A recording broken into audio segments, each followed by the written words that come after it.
Hi guys, welcome to this video on scientific notation, 12D, and we'll also look at rational indices, that is 12E.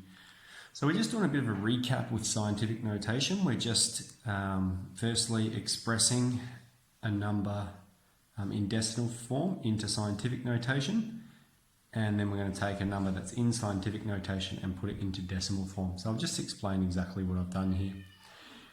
When we want to express this in scientific notation, what we want to do is we want to move the decimal, all right, from wherever it's located to the spot just after the first number. Okay, so we want to move it to here. We want to have 5.4, and then I'm just counting how many spots have I moved it. Well, I've got 3, 6, 9, and then 10. So that's where I've got 5.54 times 10 to the power of 10. Okay, similarly, here we want to move that decimal spot to here. Okay, because we've got all of these zeros in front of it, this time the power is going to be negative, but we can see we've moved the decimal spot 3 places, another 3 places. All right, so 6 and then 7 to put it there, 3.81. Okay, down here we've got expressing decimal form, so we're starting with scientific notation. 2.41 times 10 to the 8. So now we've got the decimal, this is where it's starting, and we're moving it 8 places this way. So we've got 1, 2, and then we've got our 6 zeros. So the decimal place is now here. Going back the other way, when we have a negative power, this is a good trick for this one. What we do is we just write out what that number is there, 4. We're going to put 4 zeros. We put a decimal, and then a decimal after the first 0, and then we insert the numbers that we've already got there, 315. Okay, moving down here, we've got right as single power of 5. So we're using just these index laws here.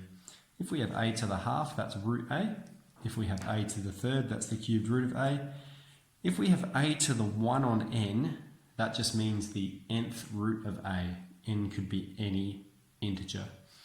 And then we've got a to the m on top of n is when we have the nth root of a to the m.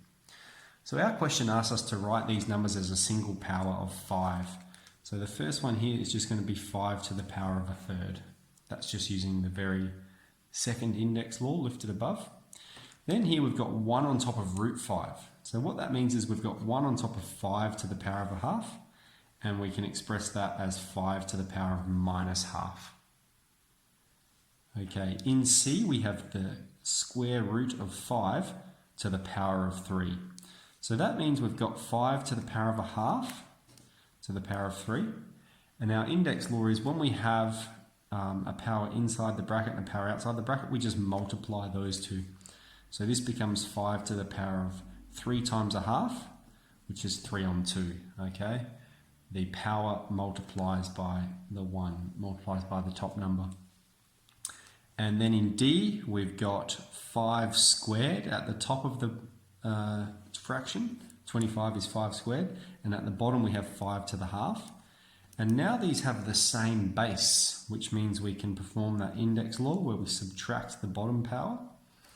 We've got 2 take away a half. 2 take half is 1.5, which is just to the power of 3 on 2. Okay, 1.5 is the same as 3 on 2. So this is both 12D and 12E. Hopefully skills we're sort of recapping. Shoot me an email if you have any questions.